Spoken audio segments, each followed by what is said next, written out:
Hello and welcome to the first of Mr. Learned's lessons. This is a new project born of the coronavirus isolation that we're in, which I'm going to be going through the curriculum of 8th grade, what we have left on YouTube videos. So this is to share with my class the remainder of what we wanted to cover for this year of 2020. Today we're going to do a review of Napoleon Bonaparte, who we have already talked about a bit and is a very important part of history.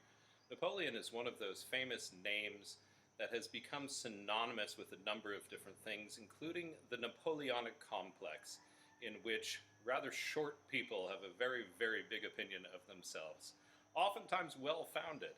And so Napoleon really represents for us this character in history who rose from relatively humble beginnings and became this incredibly powerful man.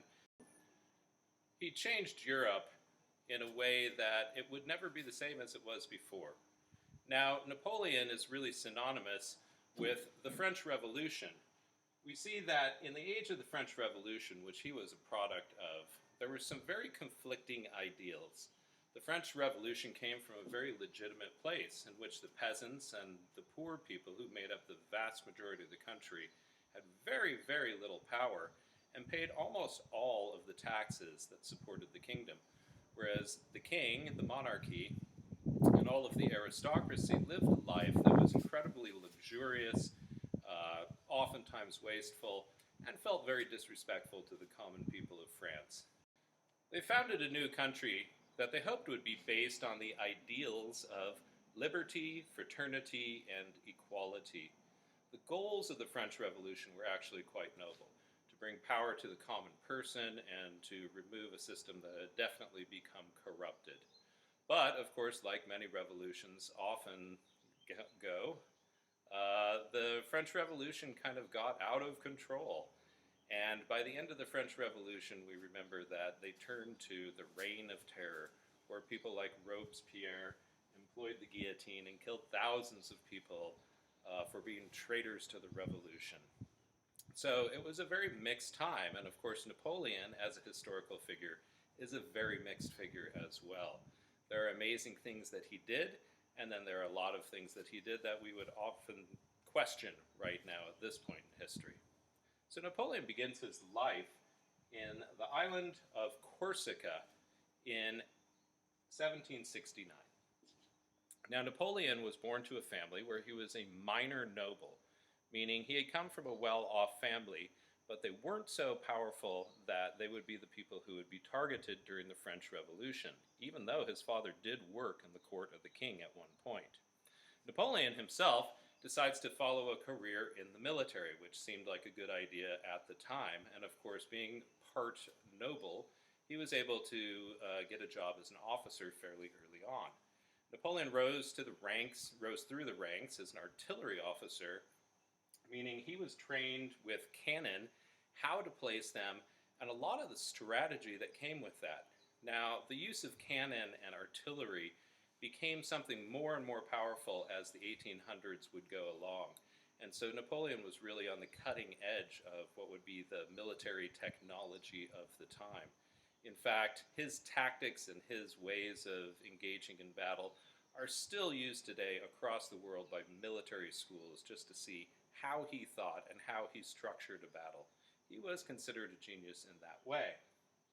He rose through the ranks and became a general at the age of 24, which of course is pretty impressive. And then, while he was still young, a group of royalists came in and tried to attack the Assembly, which was the governing group of the French Revolution at the time. Now, Napoleon came with his group and his artillery, and as this mob was about to attack the building that these people were in, Napoleon and his soldiers fired grape shot at them out of cannons at close range. Grape shot was basically like a giant shotgun shot out of a cannon. And so, of course, when you're firing that at a close-packed mob, it tends to disperse them pretty quickly. So Napoleon becomes this sort of defender of the revolution. They are definitely very impressed with the way that he stood up to this mob. They allow him to rise through the ranks once again, and and he is made commander of the army of Italy. And so he's sent off to go and conquer Italy. Now, Italy at the time wasn't really a big unified country. It was a bunch of city-states in the areas around them.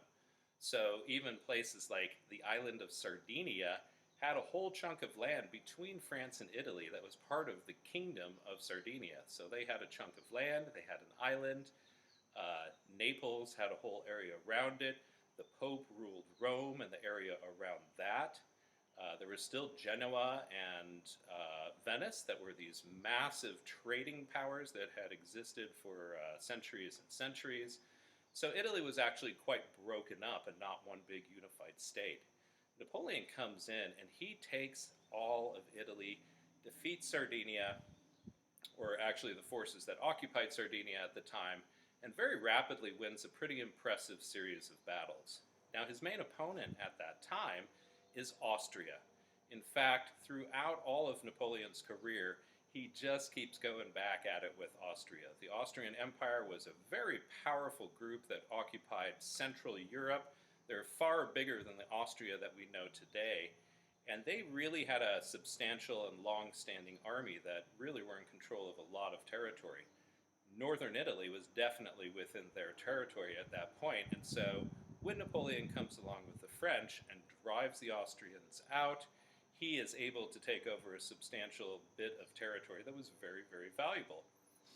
In the process of doing that, one of the things that he did was he actually conquered the Pope who had stood up against him.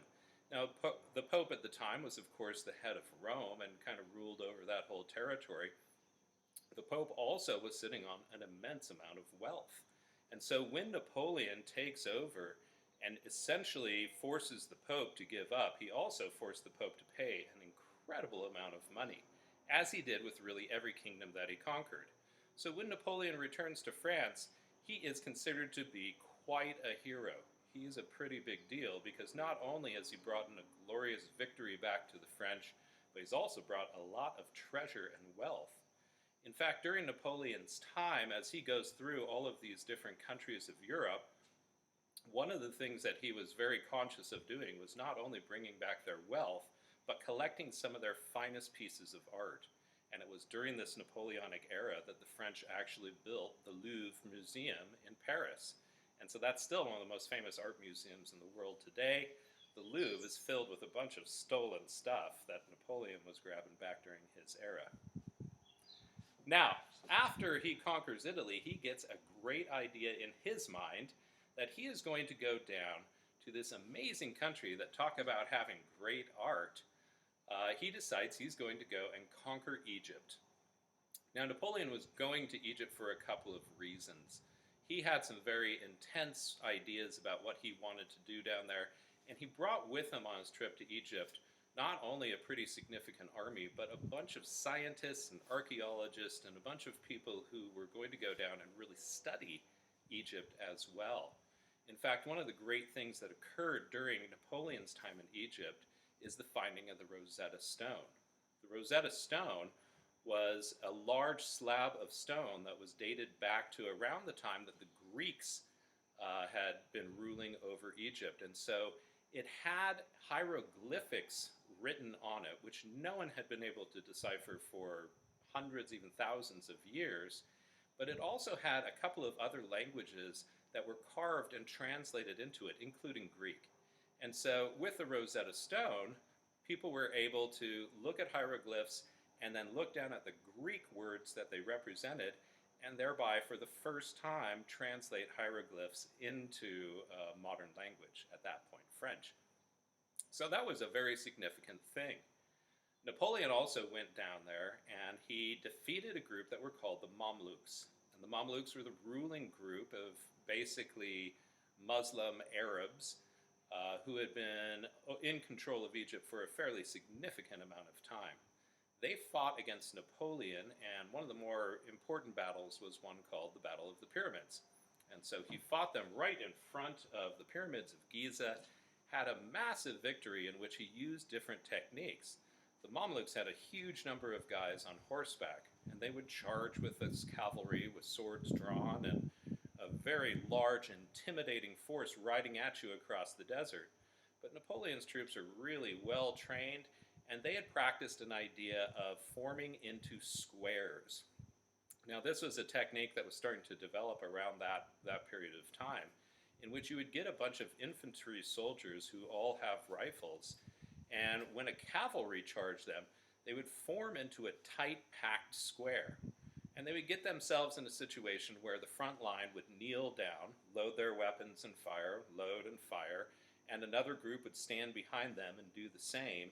And because they were so tight-packed with these long rifles with bayonets on the end of them, they were able to, when a whole group of horses and men on their backs come riding up, they could take them down pretty effectively, and the horses would be very intimidated to charge such a tight-packed and, of course, very prickly group of bayonets. So using the squares, he pretty well decimated the armies of the Mamelukes and ended their rule of Egypt. Now, Napoleon's victory would have been complete had it not been for a guy named Horatio Nelson, and he was the commander of the British fleet. Now, Napoleon's real arch enemies were the British the entire time, and the French and the British, of course, had been at war for centuries. They had the longest running sort of animosity of two countries that we could kind of imagine in Europe. And so when Napoleon had just thought he was really going to be successful in taking Egypt and thereby cutting off the British from going through what would become the Suez Canal so that they could get to India, well, he basically thought that he was going to set up a way that the Brits wouldn't be able to get to their colonies anymore. Unfortunately for him, Nelson had a different idea, and the British came in and decimated his navy.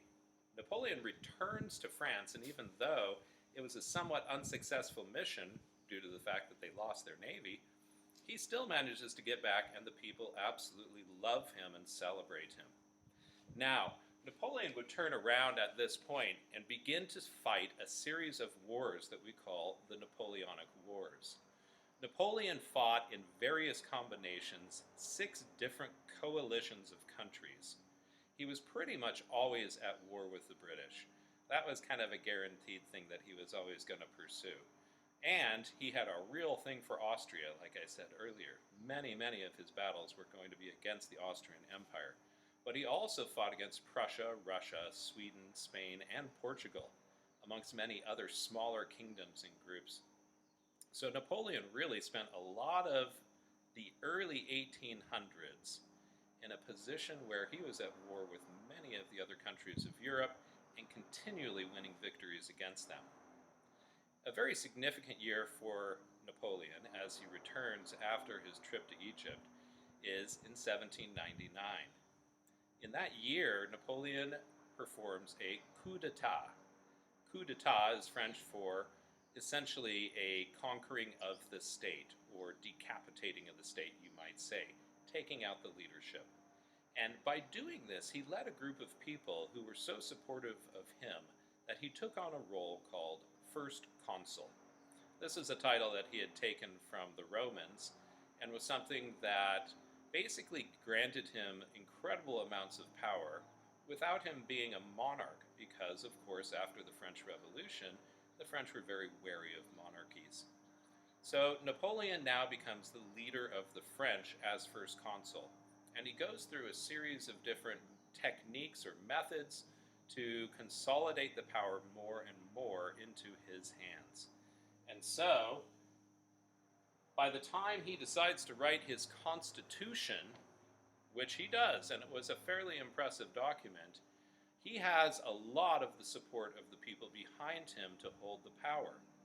Well, he also puts on a series of referendums that he put out to the voting interests of the people.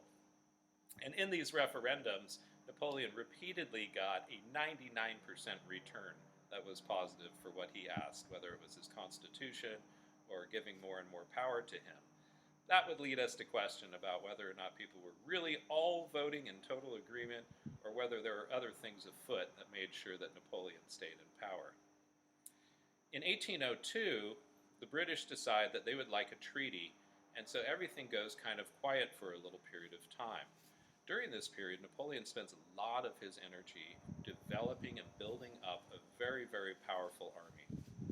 Napoleon's early victories had taught him a lot, and he was a pretty brilliant person in terms of thinking about how he could discipline soldiers, organize them, supply them, move them across regions, and deploy them in a way that would make him very successful in the battlefield. And so during this time of peace, Napoleon actually gathers together what he would call Le Grand Armée. And the Le Grand Armée was a massive army that he had formed and trained very well.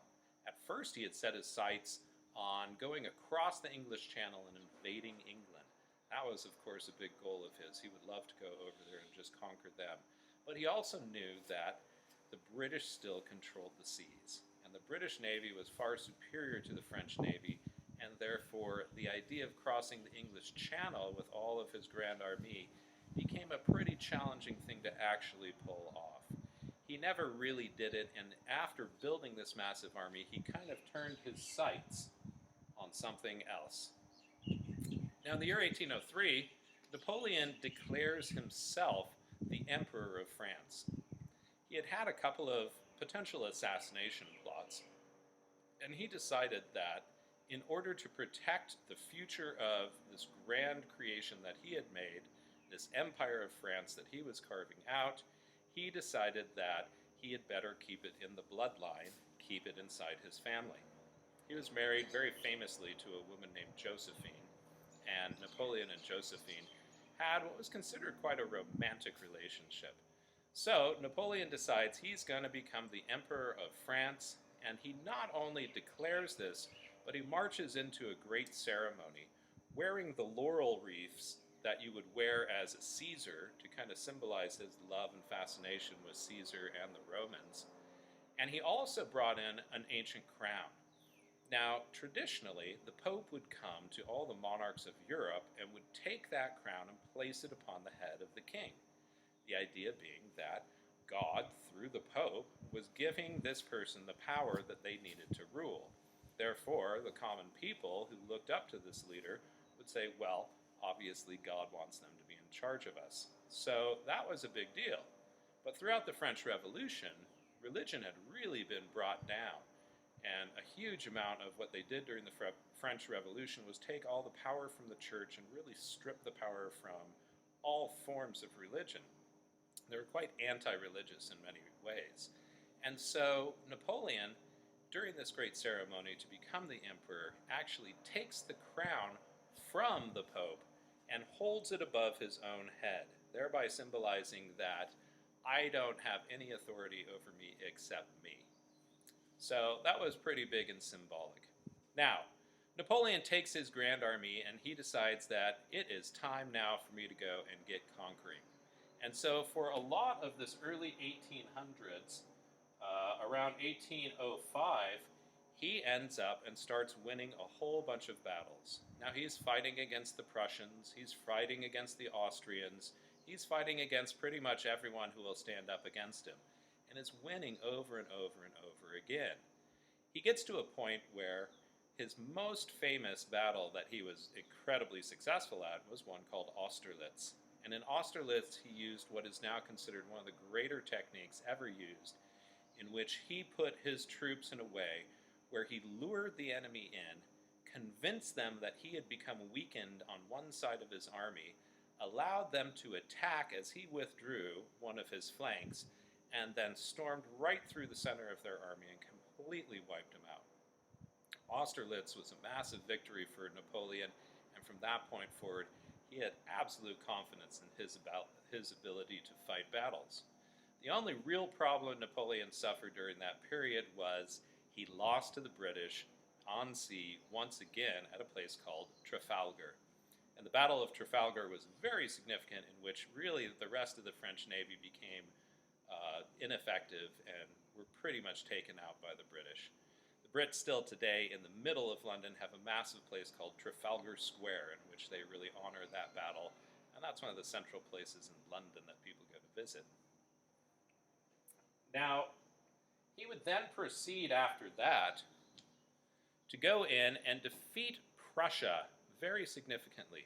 Now the Prussians were this is an area that is current-day Germany, but the Prussians were very well known for being incredible soldiers, very well-trained, well-disciplined, very well-feared.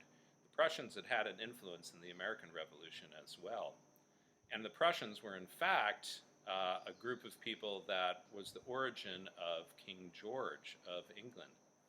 So the Prussians were standing up against Napoleon and thought that they would be able to defeat them. Very, very wrong. Napoleon actually destroys Prussia and very significantly ends their power. And in some ways, by the end of Napoleon's time, Prussia had essentially been taken out as a major world power. The same was true with the Holy Roman Empire. What used to be this incredible, powerful collection of these small kingdoms in modern-day central Germany ends up, by the end of the Napoleonic era, pretty well gone. In fact, in some ways, we could say that Napoleon was kind of responsible for what would become Germany. It used to be all these different states, but after Napoleon's and all of his battles and all the things that he did, Germany would eventually become this unified state. Austro-Hungarian Empire, of course, is another one that gets radically changed because of their interactions with Napoleon.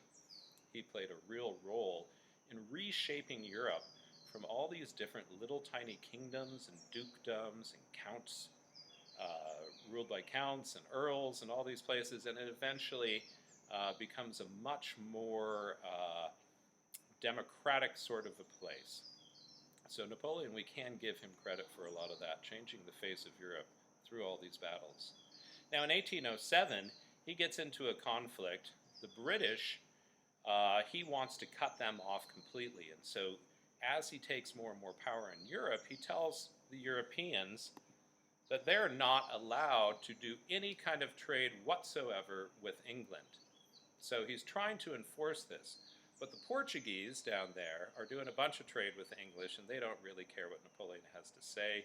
They're ocean-going people as well. They're going to do the trade they want to do. Spain kind of defends Portugal, and Napoleon goes down and invades Spain. Well, he easily defeats the Spanish very quickly. But after he leaves, the Spaniards really begin to wage a long-term guerrilla war. And that's where we actually get that word, guerrilla war, because it comes out of the Spanish word guerra, which is war. And the guerrilla war was a type of fighting that we would now call asymmetric, in which you have a very powerful army, in this case the French, and you have a weaker populace that can't really unify and fight them directly on a battlefield. No one wanted to really line up and stand against Napoleon and his well-organized army. But you could just keep attacking them and keep attacking their forts and launching really small little attacks on them every time they did anything, and then tie up all of their forces. And that's what Spain did with the help of the British. And so for years and years to come after 1807, Spain was a constant thorn in Napoleon's side. They were continually just attacking his people, and as a result, he had to commit a bunch of resources to just stay in Spain and try and keep things under control. Now, around this year as well, he starts to realize that he has not produced an heir, and he becomes very concerned about that. And so, in fact, he leaves his beloved Empress Josephine, divorces her, and takes on an 18-year-old and marries this young woman, who in fact does give him an heir. And so Napoleon now is very happily the father of a young boy who he believes will take over this Napoleonic Empire he has created. Not going to happen. In 1812, this is a big, big year. Now, the United States has launched a war against the British, the War of 1812, which is occupying some of the British attention, obviously. The British are over there dealing with that, and at the same time, Napoleon decides he's going to really go over and engage with the Russians. They had had an on-again, off-again relationship, trying to decide if they're friends or enemies, and in 1812, they were very, very clearly enemies. And so, in June of that year, Napoleon decides that he's going to take his Grand Army, which at this point is 450,000 men strong, and he is going to march in and conquer Russia once and for all. But this is a terrible idea. As many, many great leaders have found out over the course of history, Russia's one of those places you just don't want to get stuck in. And so even though it's beautiful as he marches into Russia in June, by the time he has engaged the Russians a number of battles, and every time they fight and then retreat and fight and retreat, he finds that they have been luring him deeper and deeper into the heart of Russia. By the time they get to Moscow, Napoleon defeats the Russians in a massive battle that would have the greatest number of casualties that the world had seen in a single day so far. 44,000 Russians were killed, 35,000 French in a single day. What a horrific thing. Now Napoleon, even though he is winning these victories, has been lured so deep into Russia that his soldiers and his officers are starting to get a little concerned. Now they conquer the Russians, who of course retreat once again. And at this point they say, we have Moscow, and so at least we can hole up in their city and survive the winter. The Russians say, no you won't, we're going to burn the entire city down. And they did. They burnt Moscow to the ground, basically did a scorched earth technique, which means they made sure that there was no food to be found. If they had to burn all of their own fields, if they had to burn down storehouses of grain, if they had to scour the lands that nobody could find any food, they would do that. And so the Russians basically fade off into this cold and leave nothing for the French. And here is Napoleon, and it's getting into November. November in Russia is going to be very, very cold. And now, with all of these people in his army, and with nothing to eat, Napoleon realizes he had better beat his tracks out of Russia as quickly as he can. Well, of course, his men now are dying of starvation. They're dying of all the diseases that come with being malnourished. The winter is incredibly brutal. Thousands are freezing to death every single night. The horses are dying left and right. And the entire way on his march out of Russia, he is being harassed by a group called the Cossacks. And the Cossacks were a bunch of horseback riding Russian warriors that would come storming in out of the steppes, out of the hills, and attack the forces and inflict a bunch of damage and then just go riding right back off into the cold and snow. It was a terrible mistake for Napoleon, and by the time that he left Russia, his grand army had dwindled down to about 40,000 soldiers. So 1812 was a rough year for Napoleon. He comes back, though, and surprisingly is able to build up a pretty significant army once again. But after that foray into Russia, he had lost so many of his well-trained soldiers and so many of his horses that his army, although he kind of replaced a lot of them, were much weaker. They were less well-trained, they were young, they were not really the soldiers that he had developed, and so he had lost a significant amount of his power that he could wield on the battlefield. He then follows this up by another incredible battle, and this is the Battle of Leipzig. The Battle of Leipzig was the significant battle of what was called the Sixth Coalition. So I haven't really got into them because there's so much to cover with Napoleon. But basically, there are 6 different times that groups of countries gathered together as allies to fight against him. Each of these was called a coalition. By the 6th coalition, it was basically everybody against Napoleon. And so it was Great Britain, it was Austria, it was Russia, it was Prussia, Sweden joined in, Spain and Portugal wanted to kick him too, and everyone gathered together. And in the Battle of Leipzig, Napoleon was just sheer outnumbered. He could not compete with the numbers that all these allies were putting together. And of course, he had lost so much in his foray into Russia that he was basically put in a position where he could not defeat them. The Battle of Leipzig ends up with Napoleon being defeated and 90,000 casualties in a single day. One of the things that we think about during these Napoleonic Wars was just the incredible significance of the loss of life. the Napoleonic era was still a period of time in which leaders saw themselves a little bit like masters of a chessboard. They had all these different pieces that they could maneuver on a battlefield, moving one in, moving another, luring you in with this, sacrificing that, and basically they saw these battles like that, as though it was a giant chessboard. Well, of course, a chessboard has pawns, and the common soldiers were the pawns that were used in these battles. And in the way that these battles were fought, significant numbers of people were killed in really horrible ways, and in ways where they were just going to be sacrificed by this guy at the back of the battlefield, driving one group in on the right flank, withdrawing another at the left, and basically thinking this out in a way where they weren't really thinking as much about these individual people fighting in these wars. So the Napoleonic era has a bit of a dark spell because of just the sheer number of people who were killed in these battles as these powerful empires clashed. Well, Leipzig also marks a period where the rest of the countries have had enough of Napoleon and they are now going to march into France. The French, once they're truly threatened by this, turn on Napoleon. And in the end, they strip him of his power and they say that we're going to basically ship him off to an island off near Italy, and we're just going to imprison him down there, and that's going to be it. And so they stripped him of his power, sent him off to a place called Elba, and basically put him into exile. Everybody thought, whew, that was crazy, and thank God it's done. Well, Napoleon goes to this Isle of Elba and starts organizing all the people on the island, and eventually figures out how to get himself right back over to France. When he arrives in France, he's going towards the capital, and a group of the soldiers come out, and they're sent to arrest Napoleon.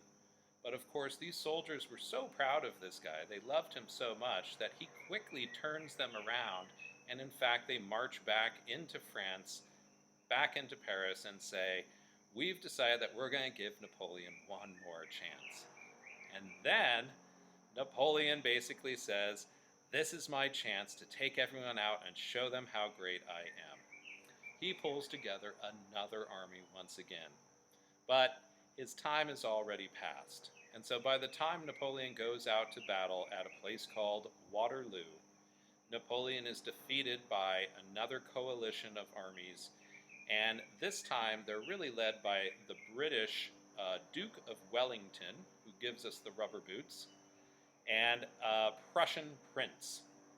Now these two significantly defeat Napoleon's latest attempt at creating an army, and there in June 1815 ends Napoleon's goals to conquer the world. He was sent away this time not to somewhere near Italy, to a comfortable Mediterranean island. He was sent off to an island called St. Helena, and on this island, which was controlled by the British, and was way off of the coast, 1,000 miles off the coast of Africa. He was exiled so far out that there was almost no way that anyone could actually get to them. And the British even took another island in the area and stationed it, so that if you made an attempt to go and sail out and rescue Napoleon, you would have to go past this British outpost and they would know you were coming. They weren't messing around. And so on this island of St. Helena, Napoleon finally dies. He's in his 50s, he's not even that old. And he dies most likely of some sort of sickness because it's a cold, rainy island and he wasn't in very comfortable conditions. And so that ends the story of Napoleon. What did he leave behind, though? Well, the changes he brought to Europe, like I mentioned before, were pretty significant. When he came into the picture at the beginning of the 1800s, Napoleon was in a Europe that was ruled by all these empires. There was still a very, very strong feeling of monarchy. And remember that Napoleon was leading this idea of revolutionary France. He wanted to topple all these empires and all these monarchs. And what he succeeded in doing is everywhere that he left behind a sense of a change in government that people wanted to have. And so the common people, even though Napoleon was eventually defeated, By this point, the common people had changed a lot of their minds about how they were willing to be ruled by the people who were in charge. And the final sort of thing that Napoleon leaves for these people was called the Napoleonic Code. The Napoleonic Code was basically a set of laws that really empowered the people. It gave them a bunch of rights, similar to many of the rights that America had developed not too long before in their own constitution. It gave people the right to own land, it gave people rights between the courts. It really took out a lot of the arbitrary power that existed in the nobility and the monarchy. And so Napoleon left behind quite a legacy of transforming Europe from this monarchist society into one that would eventually become the Europe that we recognize today, much more dominated by a liberal democracy. The other thing that Napoleon leaves behind that is still used today worldwide, he helped to implement the metric system and use that across the board. Of course, before the metrics, people kind of measured things by feet and inches and all the ones that we use in our imperial system. But Napoleon, like many of his revolutionary friends, wanted something that was much more scientific, much more focused on just basic math, much more logical, built on a decimal system. And in fact, bringing in the metric system was another significant change that he brought that kind of improved things. So when we leave Napoleon, we have to ask this guy. He did quite a few amazing things in terms of conquering in battle. He left behind a legacy that transformed Europe, but he also left behind a trail of great destruction and many, many lost lives. So we have to examine Napoleon as a sort of bittersweet figure of history.